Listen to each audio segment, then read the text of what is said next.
there's a boat. There is a boat. Unlike any boat you've ever seen, especially on the inside. Okay. Yeah. A lot of ferries. Okay. They're not going away. Good news for us, bad news for Mark Elliott. Well, we sort of killed magic a little bit. The magical creatures are as they were at the end of season 2, so we can say that there are some pretty incredible creatures in season 3 that we had the pleasure of designing with our amazing team. We were just so happy with their work on the White Lady last year. I mean, we put her on the poster, she was so beautiful. So we thought maybe we might want to meet one of her siblings. So we do that every now and then. That's exciting. Yeah. So your show has a huge social media presence. What is it like being a creator in this weird age where you have so much access to instant feedback? I'm just surprised I don't have more followers. My son, look at my Twitter feed, he's like, this is pathetic. He goes, my friend Ethan has more followers than you. He's 10. Yeah, it's strange. It is strange. I must that. constantly be offending like a huge number of the fans. It's really gratifying. I really have gone from being kind of cranky old guy, I don't know, tweeting, what's that? I'm live tweeting, or I'm in the hospital. I mean, I like reading it more than I like writing it. It's just really fun, and for me it's very new to have something that is happening in real time, and those tweets and those reactions have an effect on the show down the line. The things that are liked, we're not totally stupid, it's like everybody liked let's do a little more dough. That's fun. That's You're putting the grenade in their hand. But there are also instances where you learn, when an audience really wants something, don't give it to them. That's true too.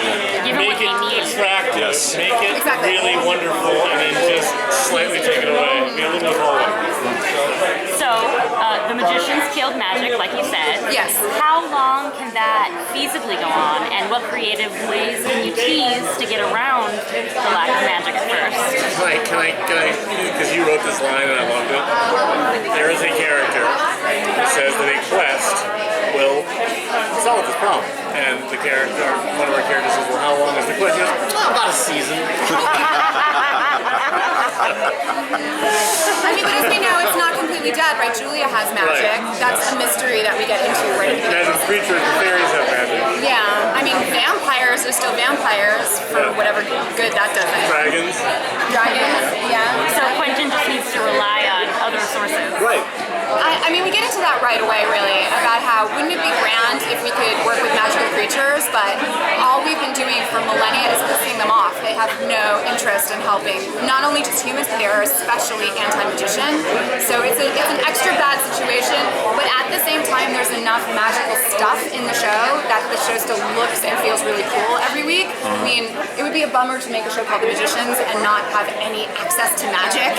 Well, that's really cool about that. I like that idea. That show on Sundance would kill. They get 8 million devoted fans. It's really that insane asylum every